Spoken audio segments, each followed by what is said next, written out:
ជំរាបសួ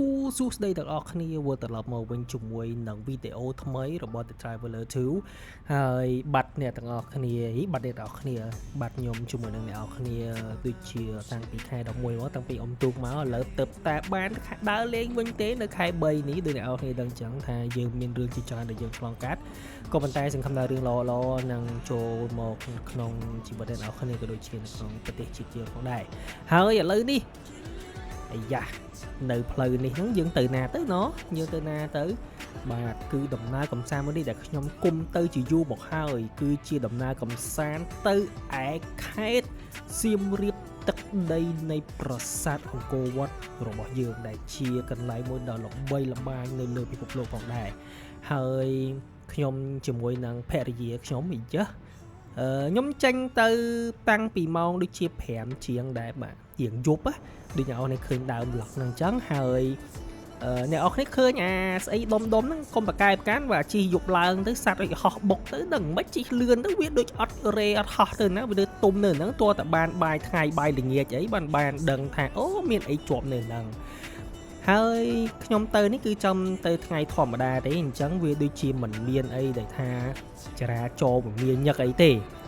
ហើយអ្វីដែលសំខាន់ផងដែរហ្នឹងគឺថាទេសភាពក៏ដូចជាបរិយាកាសអាកាសធាតុនៅថ្ងៃហ្នឹងអត់មានដូចថាក្តៅខ្លាំងអីអត់ទេគឺថាមកល្មមមកយើងជិះម៉ូតូស្រួលតែម្ដង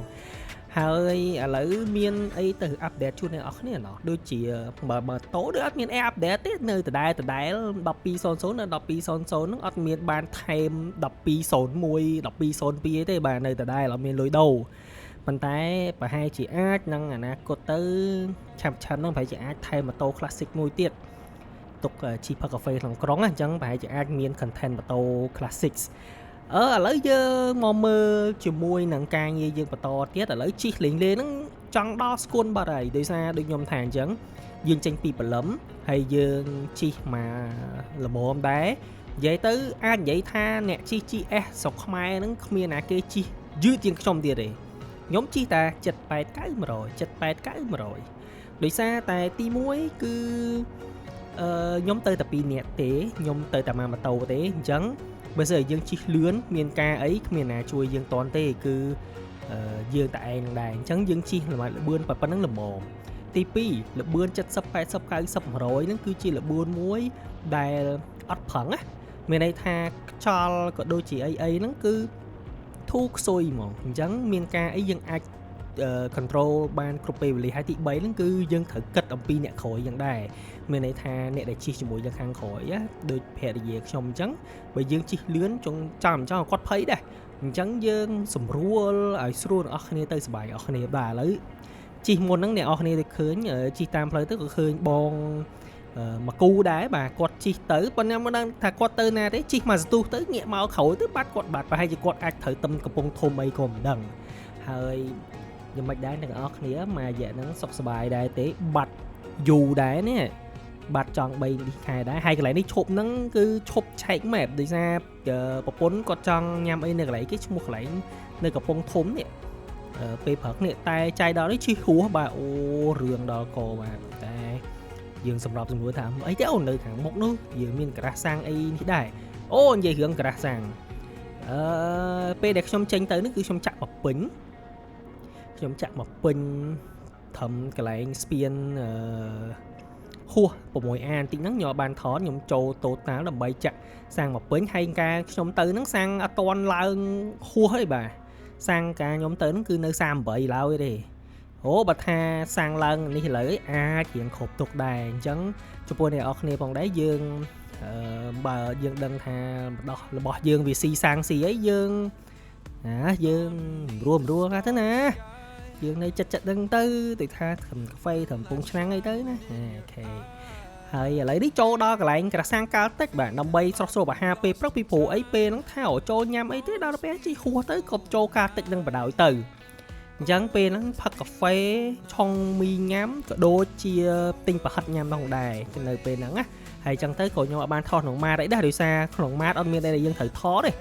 ឥឡូវពេលញ៉ាំហើយឯនេះអូ set up ម៉ូតូថ្មីគឺមានបាទមាននេះគឺអាកតាពីក្រោយនេះ បាទទិញមកអត់ប្រយោជន៍ទេទិញមកគឺមានការងារធ្វើតែម្ដងពេលហ្នឹងដោយសារតែយើងទៅរៀងនេះខែថ្ងៃដែរអញ្ចឹងយើងត្រូវតែដាក់កៅអៅដាក់អីហ្នឹងទៅហើយអ្វីដែលសំខាន់ហ្នឹងគឺកៅអៅកាបូបហ្នឹងយើងដាក់កៅអៅវាទុនដល់ពេលអញ្ចឹងទៅប្រពន្ធខ្ញុំពេលព្រលឹមនៅហ្នឹងទុនថេតបានមកស្រួលទៅមានអីគាត់ថាលក់ចង់3ដងមួយយ៉ាងដែរតែដល់ដោយសារអត់មកកាហ្វេបាទម៉ាស៊ីនមនុស្សមិនតមកកាហ្វេមិនសូវរដាស់អញ្ចឹងអាកន្លែងនេះគឺខ្ញុំចេញទៅវិញហើយបាទខ្ញុំចេញទៅដើម្បីរៀបចំរៀបអីអ្នកនរគ្នាមើលទៅបាទមុំនឹងរៀបបានចេញបាននឹងត្រេតត្ររ៉េតរត្រូវពាក់មួកផងបើកសេណាសោកអាវរូតអាវពាក់ស្រោមដៃហើយអ្វីដែលសំខាន់នៅថ្ងៃហ្នឹងគឺអវ៉ាន់ធ្ងន់មែនតើហ្មងបាទចុះ trip យកសិតតែឆ្នាំងអ៊ុតទៅទៀតដោយសារយើងទៅហ្នឹងធម្មតាកៅអៅយើងមិនមែនដាក់ពលាដូចយើងជិះឡានដាក់វ៉ាលីណាយើងមិនត្រូវបត់មូអញ្ចឹងដាក់ឆ្នាំងអ៊ុតដើម្បីទៅដល់អូតែនោះយើងអង្គុយអ៊ុតខ្វាច់មកអែមសែនតែម្ដងហើយបើនិយាយអូតែហ្នឹងគឺថ្លើមធំទៀតបាទគិតថាខ្ជិលបុកមុនទៅ walk in យកហ្មងក៏ប៉ុន្តែគឺយើងមានកន្លែងដែលយើងត្រូវទៅដែរអញ្ចឹងអ្នកគាត់ចាំមើលថាពួកខ្ញុំតែគេងនៅកន្លែងណាហើយថាកន្លែងហ្នឹងពួកខ្ញុំ recommend អត់អូខេមួយទៀតអាប់ដេតចំពោះគ្រឿងម៉ូតូផងដែរបាទគឺឥឡូវនេះបាត់ remote ពជា GoPro នឹងជាជ្រុះនៅតាណាច្រឡំដៃទុកតាណាទេខានចេញ trip view អញ្ចឹងទៅឥឡូវហ្នឹងដល់ពេលបាត់ remote ហ្នឹងទៅជាថត vlog បានយូរជាងមានន័យថាថ្មអត់សូវអស់ដោយសារខ្ញុំប្រើអា quick capture ដូច GoPro Hero 12 Black របស់ខ្ញុំលើហ្នឹងខ្ញុំដាក់ quick capture តែ1នាទីទេអញ្ចឹងចុចវាទៅគ្រប់1នាទីគឺវាអូតូបិទហ្មងដល់ពេលអា GoPro Hero 7 ដែលអ្នកនរគ្នាឃើញមកប្លង់ខាងមុខនោះហ្នឹងគឺខ្ញុំចុចអូតូដៃដោយសារវានៅចិត្តដៃយើងខ្ញុំដាក់នៅកន្លែងតិចកន្លែងតិចកន្លែងកញ្ចក់យើងមើលឆ្វេងស្ដាំអញ្ចឹងយើងមើលតែត្រឹមហ្នឹងទៅយើងឃើញថាអូខេយើងអាចចុចបើកចុចបិទចុចបើកបានដល់ពេលបាត់អា remote ហ្នឹងទៅវាមួយយ៉ាងដែរបាទខ្ញុំទៅហ្នឹងដូចជាអត់មានបានដូរថ្មផងថ្មមកគ្រាន់ហ្នឹងពីបំពេញទៅដល់សៀមរាបដោយសារយើងថតតែកន្លែងណាដែលយើងត្រូវថតបានការនៅមាន remote ចេះតែចុចទៅចុចចោលទៅយើងការមក memory ហ្នឹងមក memory មក file យើងងាល30នាទី20នាទីដល់ពេលអញ្ចឹងនេះដែរអូខេឥឡូវបានចេញទៅហើយដូចខ្ញុំថាអញ្ចឹងឲ្យបានធ្ងន់លើកហ្នឹងអញ្ចឹងរៀងចង់ភ័យដែរពេលឈប់អីអញ្ចឹងចង់ផ្ងាប្រែមសាដែរតែមិនអីទេយើងជិះយូរដែរជាមួយខ្ញុំជិះដូចជាតាំង2022មកដែរអញ្ចឹងឥឡូវនេះវាចូល3-4ឆ្នាំដែរអញ្ចឹងអាចថាចាត់ទុកថាជាមើល level ហ្នឹងគេហៅគេណាគេហៅមិនតន់ចូល senior អាចថាត្រឹមឆ្នាំទី3អីទេគេឥឡូវយើងដល់កន្លែងរវងមូលកំពង់ធំហើយអញ្ចឹងយើងអត់ចូលក្នុងទេគឺយើងជិះវៀងតាមផ្លូវដែលមានទេសភាពស្រស់ស្អាតបំផុតនេះផ្លូវនេះខ្ញុំពេញចិត្តណាស់ទាំងអស់គ្នាអូយស្អាតនិយាយមែនមិនចេះថានិយាយថាយើងមិនចេះថានិយាយឲ្យតែបានថាអូយើងនេះទេប៉ុន្តែឥឡូវដោយសារខ្ញុំខ្ជិលតាក់ប្លង់ច្រើនអញ្ចឹងឥឡូវយើងកាត់ដល់ស្រះដល់ព្រៃប្រុសចង់ដល់ស្រះស្រង់ហើយអ្នកនរគ្នាឃើញហ៎កន្លែងមិញមានកន្លែងសាកឆ្នាំងសាកអគិសនីទៀតតែឃើញបោះវីរៈបុនថាំអញ្ចឹងខ្ញុំអត់ដឹងថាតើទូទៅអាចប្រើបានតែខ្ញុំជឿថាមិនដែលមិនអត់បានទេគេឲ្យសាកតែអស់ហ្នឹងហ្នឹងតែខ្ញុំគិតណាប៉ុន្តែបើបងប្អូនណាដឹងអាចចូលធ្វើការ comment ប្រាប់ផងដើម្បីឲ្យបងប្អូនប្រើប្រាស់ឡានអគ្គិសនីឥឡូវហ្នឹងគាត់ដឹងថាអូខេនៅព្រៃប្រុសក៏មានកន្លែងសាក EV ផងដែរក៏ប៉ុន្តែកន្លែងសាក EV ដូចជាអត់មានអីបញ្ហាទេអ្នកនរគ្នាឃើញគោជើងគ្នាពេញតំណឹងបាទដោយសារតម្រូវការច្រើនតែម៉ូតូយើងវាមិនទាន់មាន EV ទេវាមានតែចាក់សាំងអញ្ចឹងក៏តាមដំណើរអញ្ចឹងទៅអញ្ចឹងអ្នកនរគ្នាឃើញ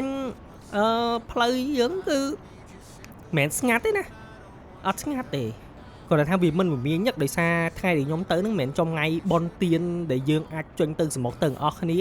អញ្ចឹងអ្នកខ្លះក៏គេទៅមុនអ្នកខ្លះក៏គេទៅក្រោយអ្នកខ្លះក៏គេមកទៀបភ្លឺអ្នកខ្លះក៏គេចាំឡើងឡានពេលយប់មកអញ្ចឹងទៅហើយអ្វីដែលខ្ញុំចង់ប្រាប់ហ្នឹងមើលអ្នកនរគ្នាណាខានទៅស៊ីមីវយូរអីខ្ញុំនិយាយដោយគ្មានការខ្មាស់អៀនហ្មងគឺខ្ញុំខានទៅស៊ីមី6ឆ្នាំហើយមុនកូវីដ1ឆ្នាំណាពេលហ្នឹងគឺទៅឆ្លងឆ្នាំ6ប្រពន្ធខ្ញុំហ្នឹងដែលការហ្នឹងអត់ទាន់ chia đây pôn này hay gọi toàn khai chỉ cù đắng này ấy dạ hay kê một bạn pe năng kẻ hà nơi chia hà song xa thôi món trắng có tới chlong năm tay tới chlong cho mẹ tới solo tập pin nhé bà miền bong ôn miền ấy từ đây trắng dương thay để xa cái hai thằng sẽ đây thay snow mẹ tới tập pin nè tề hơi ô cắt ngồi lấy ní nào nè nếu pe đó cái lấy sả riến chìm xét pe để mong côn sơ chén nhà ọc nè cũng chỉ lướn á bà dương bỏ ăn từ hay chậm khuất bộ quát chậm dương thử từ lướn từ tam chạy đàn tay pe khơi sả hiện nay nó dương rồi có tìm chống chống dương thì lại ghé rồi ê mình đo nè chơi ô hướng từ khan từ xì miệp dù chấn pe nắng từ chlong cho nam hai bị đỏ máu mình thử covid cô ấy dân từ và muối cho nam lấy và muối cho nam cái ban tơ à hay chậm mưa mới và muối cho nam cái xì miệp miền ấy phải khá đôi xa tài lư kê vậy tha xì miệp và lấy a chuyện muốn cho ngay rồi mơ mới tha xa dẫn bệnh bàn tay à rõm pe nó pe để chi phải đá ấy phải đá nó sờ bài phong o phong rụng phơ phong chắc á bị xa nè xì miệp đi thà chẳng chia tắc đây cha để dạ môi chìm xét cứ chia cái lại nhà hơi ra ná chạm cô bao dưỡng á rồi lỡ đi chia đo play bùng bậy rồi nó được ha play bậy vậy đi tại đơn là chất đó này về tới chi cái đo play pro nó mìa rõm ha thùng khăn đà thùng khăn xìm riếp á hay tới xìm miếng nó trong mẹ khi phi chở trong phở để xa tập bé nó mơ non tiktok nó chua chơm khlangហើយចឹងទៅក៏ដឹងថាអូយើងត្រូវធ្វើគេខ្លាយខ្លានៅហ្នឹងអញ្ចឹងចាំអ្នកនរគ្នាតាមដានមើលទៅហើយអានេះលើកទី1ហើយដែល vlog របស់ខ្ញុំនឹងមានភាគអានេះអាចថាភាគទី1បាទអញ្ចឹងសង្ឃឹមថាអ្នកនរគ្នានឹងតាមដានដល់ភាគទីបញ្ចប់ចុះឥឡូវគឺដល់ផ្លូវដែលត្រូវយើងបត់ចូលប្រលានយន្តហោះស៊ីមរៀបអង្គរថ្មីរបស់យើងហើយអញ្ចឹងអ្នកនរគ្នាគឺដល់ធំនេះមានន័យថាដល់ហ្នឹងហើយគឺឃើញហើយថាឃើញយេស៊ូគឺដល់មែនតើហើយដល់មែនតើហើយបាទទៅដល់កន្លែងលក់មន់អាំងទៀតអាហ្នឹងគឺដល់តែមែនហើយនេះ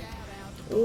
ដល់កន្លែងនេះញោមពេលដែលខ្ញុំឃើញផ្លូវនេះមួយគឺខ្ញុំសម័យទៅការខ្ញុំទៅមកស៊ីមៀតដំបងខ្ញុំមកស៊ីមៀតដំបងគឺឆ្នាំ2003ហើយខ្ញុំចាំផ្លូវដែលមានដើមឈើហ្នឹងហ្មងពីវត្តគឺផ្លូវហ្នឹងគឺជាផ្លូវ signature មួយរបស់ស៊ីមៀតហ្មងអាផ្លូវមានដើមឈើហ្នឹងអញ្ចឹងពេលហ្នឹងខ្ញុំសប្បាយចិត្តណាហើយដោយសារតែការហ្នឹងទៅស៊ីមៀបមិនមែនផ្លូវស្រួលអញ្ចឹងទេអ្នកនរគ្នាការហ្នឹងផ្លូវយើងវែងឆ្ងាយវាមិន smooth រលូនអីដូចឥឡូវទេឥឡូវនេះបាទស៊ីមៀបសឹងថាវល់ល្ងាចមិនមែនសឹងថាវល់ល្ងាចខ្ញុំធ្វើហើយគឺខ្ញុំជិះម៉ូតូវល់ល្ងាចបានហ្នឹងស៊ីមៀបដោយសារផ្លូវហេដ្ឋារចនាសម្ព័ន្ធរបស់យើងឥឡូវគឺល្អខ្លាំងជាងអូជាងមុនដាច់20ឆ្នាំមុនកាល2020 2003មកអ្នកគ្នាទៅស៊ីមៀបមិនមែនដល់ចេញព្រឹកដល់នេះអីស្រួលបួនណាបាទសើឆែម៉ោងកាលហ្នឹងនឹងដល់ស្មានណាដូចដល់ម៉ោងដូចចង់ចូលល្ងាចអីដែរអូហើយដល់កន្លែងនេះអូសប្បាយហើយសប្បាយចិត្តខ្លាំងមែនតើដោយសារវាគឺជា achievement មួយដែលពួកខ្ញុំចង់ធ្វើជាពិសេសគឺខ្ញុំហ្មងហើយអស់ក្នុងវីដេអូក៏អរគុណដល់ឧត្តមភរិយាដែរដែលគេហៅថាបំពេញបំណងប្រាថ្នារបស់ខ្ញុំព្រោះខ្ញុំចង់យកម៉ូតូរបស់ខ្ញុំទៅថតនៅកន្លែងប្រាសាទអង្គរហ្នឹងយូរហើយបើមិនបានថតកន្លែងហ្នឹងក៏បានថតកន្លែងខ្លោងទ្វារអញ្ចឹងណាអញ្ចឹងទៅអ្នកនរគ្នាដឹងហើយថាម៉ូតូវាមិនមែនស្រួលដូចឡានទេវាក្តៅវាជិះឆ្ងាយហើយត្រូវពាក់មួកពាក់អីអញ្ចឹងគាត់ចង់ថាគាត់ដែលជាមនុស្សស្អីគាត់ត្រូវចង់ស្លៀកពាក់ស្អាតទៀតអីដើម្បីថតរូបស្អាតមុខដូចពេលគាត់ make up ចឹងទៅក៏ចង់ថតរូបស្អាតដែរក៏ប៉ុន្តែដើម្បីយើងគឺគាត់លះបង់ទាំងអស់ហ្នឹងដើម្បីបំណងសម្រេចបំណងប្រាថ្នារបស់យើងហើយអញ្ចឹងក៏ពិតជាយ៉ាឆ្លៀតក៏ឱកាសនេះក៏សូមអរគុណដល់ឧត្តមភរិយារបស់ខ្ញុំផងដែរបាទបើបានមើលដល់នេះហើយសូមចុចបេះដូងមួយមកឥឡូវនេះមានន័យថាឥឡូវហ្នឹងអ្នកនរគ្នាពេលដែលយើងជិះឡានហើយជិះម៉ូតូទៅដល់កន្លែងទីតាំងណាមួយគឺមានអារម្មណ៍ខុសគ្នាហ្មងដោយសារតែអីនៅពេលដែលយើងជិះឡានណាមានអារម្មណ៍ថាដូចស្រួលហេស្រួលហ្នឹងមិនមែនចង់ថាជិះឡានហ្នឹងវាស្រួលទេតែចង់ថាចេះយើងជិះឡានយើងស្លៀកពាក់ស្អាតយើងនៅក្នុងឡានមានម៉ាស៊ីនជែកអត់មានត្រូវខ្យល់អត់មានត្រូវថ្ងៃខ្លាំងអីទេ អត់មានត្រូវធូលាមានត្រូវអីទេអញ្ចឹងនៅពេលយើងដល់ដូចធម្មតាប៉ុន្តែនៅពេលដែលយើងជិះម៉ូតូគឺពេលហ្នឹងអាយ៉ាងើបឈរទៀតអាយ៉ាតែឥឡូវតទៀតពេលដែលយើងជិះម៉ូតូមានអារម្មណ៍ថាវាដូចជាយើងដាក់ challenge មួយសម្រាប់ខ្លួនយើងចឹងដើម្បីយើង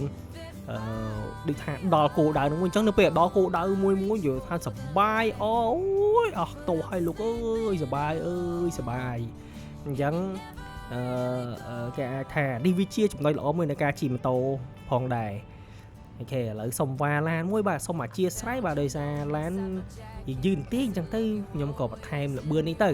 ប៉ុន្តែមកដល់នេះហើយអត់មានត្រូវទៅលឿនទៅអីប្រញាប់ទៅណាទេពីព្រោះឲ្យដល់ហើយនឹង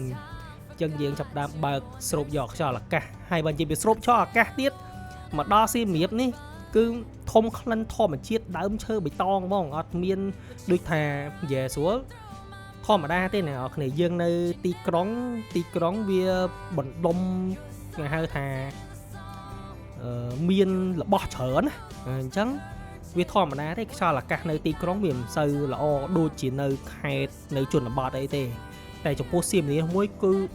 the best ហ្មងថាអីនេះពងវាយបដើហ្នឹងនឹកឃើញចង់ទៅសៀមរាបទៀតបាត់ឯនេះពងថាមិនដឹងថាត្រូវទៅពេលណាតែចង់ទៀតហើយចិត្តចេះអាថាងខ្ជិលដូចថារបៀបថាអូទៅហើយដូចត្រង់ចង់បាក់បៀអាហ្នឹងសម្ដីហ្នឹងខ្ញុំនិយាយតែមួយថ្ងៃទេប៉ុន្តែនៅពេលដែលយើងនិយាយផុតទៅឥឡូវនេះអង្គុយមើលវីដេអូអង្គុយមើលអីឡើងវិញទៅបានចាប់បានថាដូចត្រង់ចង់នឹកសៀមរាបទៀតរមិចទេលោកអើយហើយមួយទៀតផងដែរសូមអធិស្ឋានដល់អ្នកនរគ្នាដែរបើសិនជាវីដេអូមានផ្ដេកមានបញ្ឈរខ្លះបាទដោយសារតែយើងថតកាមេរ៉ាច្រើនអញ្ចឹងកន្លែងណាដែលលឿនពួកខ្ញុំថតទូរស័ព្ទអញ្ចឹងទៅអញ្ចឹងវាអាចនឹងមានដេកដាបញ្ឈរខ្លះអញ្ចឹងសូមអធិស្ឋានដល់អ្នកទាំងអស់គ្នាផងដែរបើសិនជាមើលទៅវាដូចថាកន្លប់ចាក់ដូចខ្យល់ព្យុះណាអូខេឥឡូវយើងបន្តទៅមុខទៀតហើយដែលទៅមុខទីទៀតហ្នឹងគឺនឹងដល់រង្វង់មូលគេហៅរង្វង់មូលអីគេផ្ការំដួលបាទកន្លែងរង្វង់ផ្ការំដួលដែលយើងបត់ស្នាមទៅយើងទៅបដាទៅអីចឹងណាតែបត់ឆ្វេងអត់ដឹងទៅណានេះអត់បានមើលផ្លានអ្នកនរគ្នាអាចស្កប់បានថាមើលបត់ឆ្វេងហ្នឹងយើងទៅណាណោះឥឡូវ reaction ខ្ញុំនៅពេលហ្នឹងណាខ្ញុំទៅដល់ភ្លាម reaction ខ្ញុំមុនគេបំផុតហ្នឹងគឺខ្ញុំផ្លាត់មាត់ជាមួយនឹងប្រពន្ធថាចំស្អាតមែនសៀមរាបឥឡូវចង់ថាសម្រាមអីងាកមើលវាទៅ clean ហ្មងយើងទទួលស្គាល់ថាវាមិនមែន 100% ក៏ប៉ុន្តែប៉ុណ្ណេះគឺខ្ញុំឲ្យមេដៃមាសហ្មងបើសិនខ្ញុំឲ្យគឺខ្ញុំឲ្យមេដៃមាសហ្មងដោយសារតែគូស្អាតខ្លាំងហ្មងជាពិសេសគឺយើងមានផ្លូវដើរផ្លូវអីជាច្រើនដែលយើងគេហៅគេផ្លូវមើលអានេះគេហៅគេផ្លូវដើរដែលមានបែងចែកដូចថាសម្រាប់អ្នកជនពិការអ្នកអីអញ្ចឹងនៅខាងគេហៅថាចើមផ្លូវហ្នឹងគឺស្រួលហ្មងនៃការនេះអូអានេះ GoPro នេះខ្ញុំដាក់ទៅឲ្យវារៀងបកមកក្រោយតិចណាដើម្បីនេះឲ្យយើងបានមើលទស្សនវិជ្ជាមកខាងក្រោយនេះមិនមែនអូសកាឡា repeat ឡើងវិញទេក៏ប៉ុន្តែចង់ដាក់ឲ្យមើលពីខាងមុខវិញថាពេលទស្សនវិជ្ជាដែលយើងចូលដល់នេះក្រុងមែនតែនហ្មងវាស្អាតមិនហើយដើមឈើនៅកណ្ដាលហ្នឹងគឺនៅតែស្អាតដដែលអីដដែលយេស្រួលទៅមកដល់គឺមានអារម្មណ៍ថានឹកដូចថាមានអារម្មណ៍ថាដូចថារបស់មួយដែលយើងខានជួបគ្នាយូរអញ្ចឹងណាហើយពេលហ្នឹងទីចង់ភ្លៀងតិចផងប៉ុន្តែអត់ភ្លៀងខ្លាំងទេវាគ្រាន់តែហិចម៉ានតិចហើយទៅវិញទេហើយតិចទៀតហ្នឹងប្រពន្ធខ្ញុំគាត់ចាប់ផ្ដើមថតរូបថតអីបន្ថែមទៀតណាដោយសារដល់នេះ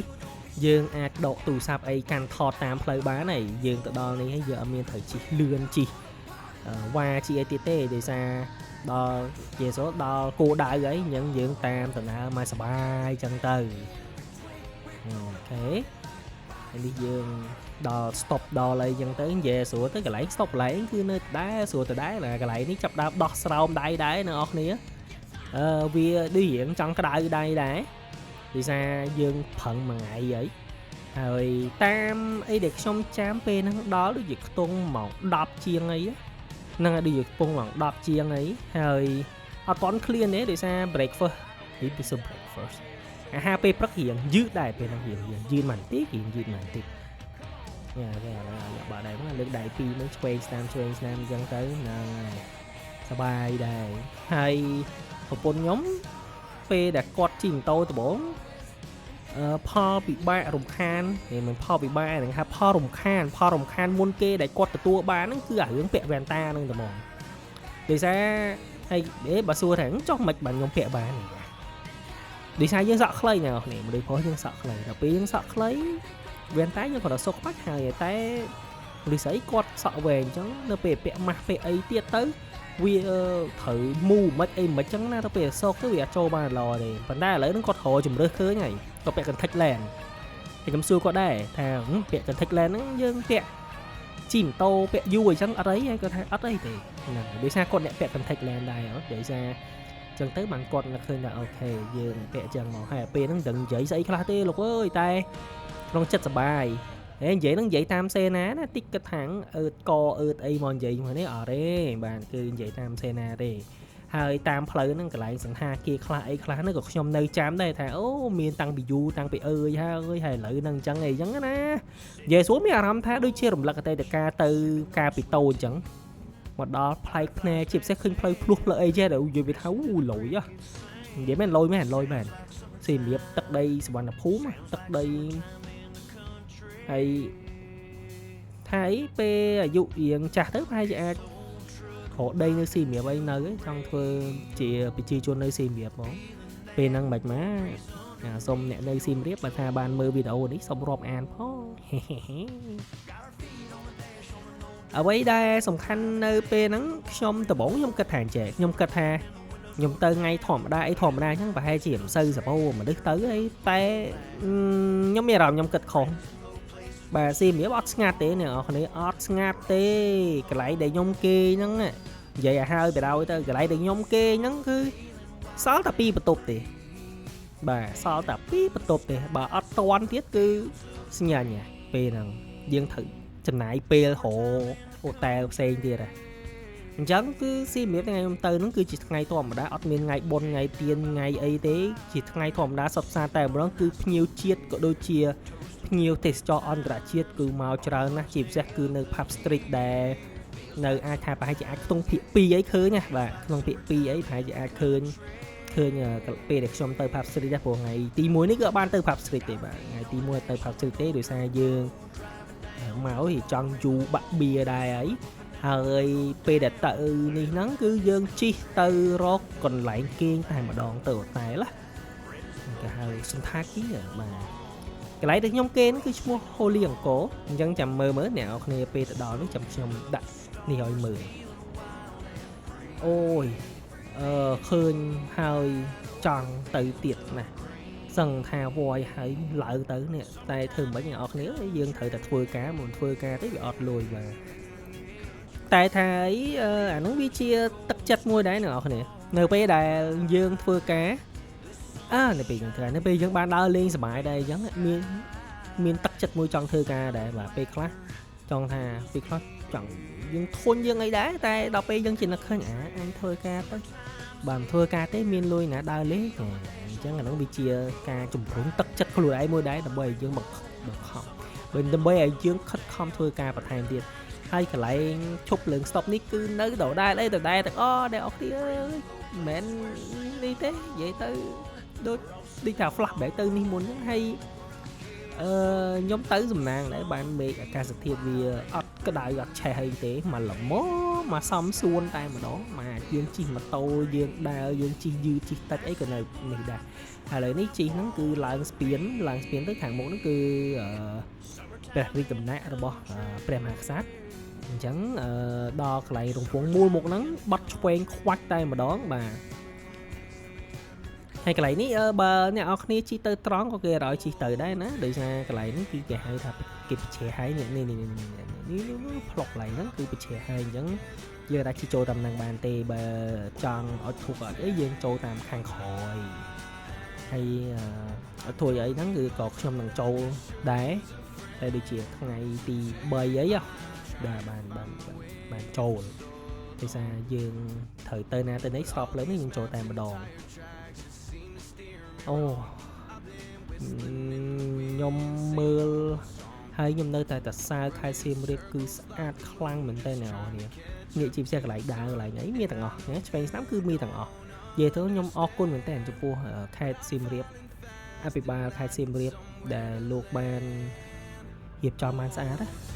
បាទមានផ្លូវដើរមានអីដូចខ្ញុំចូលចិត្តដើរខ្ញុំបើថានិយាយមែនត្រឹម1គីឡូ2គីឡូអីត្រូវដើរអីអត់មានអីត្រូវសាំញ៉ាំដូចថាដើរហ្នឹងវាបានហាត់ប្រាណដែរអញ្ចឹងដល់ពេលដល់ស៊ីមានកន្លែងដើរអញ្ចឹងឆ្ងាញ់ដើរហ្មងបាទក៏ប៉ុន្តែយើងមិនមែនចេះថាគេហៅថាដើរប៉ាណាប៉ាណីនេះដែរទេដោយសារយើងមិនមកតែឯងណាយើងមកមួយប្រពន្ធតែប្រពន្ធខ្ញុំក៏គាត់ជើងអ្នកដើរដែរតែយើងជួយកាត់គាត់ទៅយើងកុំសូវឲ្យគាត់ហត់ពេកអូខេឥឡូវខ្ញុំមកហ្នឹងដូចចង់ដល់ម៉ោងគេចេញពីរៀនសិស្សចេញពីរៀនចាខ្ទង់ម៉ោង10កន្លះឬក៏7:11ណាសិស្សចេញទៅម៉ោង11សាលារដ្ឋហ្នឹងអាចថាម៉ោង11ឯងស្មើហ្នឹងអញ្ចឹងយើងជិះលេងនៅចូលបត់ជិះលេងនៅក្នុងក្រុងខ្លះហើយក៏ប៉ុន្តែជិះហ្នឹងមិនមែនជិះលេងអត់មានគោលដៅគឺពួកខ្ញុំជិះដើម្បីទៅអូតែលហើយពេលហ្នឹងខ្ញុំអត់បានថតកាមេរ៉ាលើក្បាលខ្ញុំទេអញ្ចឹងអត់មានប្លង់ទៅដល់អូតែលទេប្លង់ដែលមានទៅដល់អូតែលនេះអាប្លង់ម៉ូនហ្នឹងឯងអញ្ចឹងខ្ញុំប្រេតដាក់ខាងម៉ូនហ្នឹងហ្មងទៅតែថាអីឥឡូវនេះកំពុងវាយបដានេះអត់មានដកខ្យល់ទេអង្គុយនិយាយឆៅតែម្ដងអត់មាន script អត់មានទេនឹកឃើញឯងនិយាយហ្នឹងតែហ្មងអញ្ចឹងសង្ឃឹមថាអ្នកនរគ្នាមិនជ្រិញចោះសង្ឃឹមថា enjoy អីដែលខ្ញុំនិយាយបើថាសំឡេងព្រោះមិនព្រោះអីសូមអធិស្ឋានផងអត់មានបានហាត់អីគេហៅគេហាត់អានការពិពណ៌នាអត់មានបានហាត់ការលើកដាក់សំឡេងវឹកហាត់ឲ្យមានទឹកដមអីអត់ទេហើយក៏អត់មានបានមិចសំឡេងអីដែរឆៅមកមិនដាក់អញ្ចឹងហើយអត់មានខ្វល់អីទេ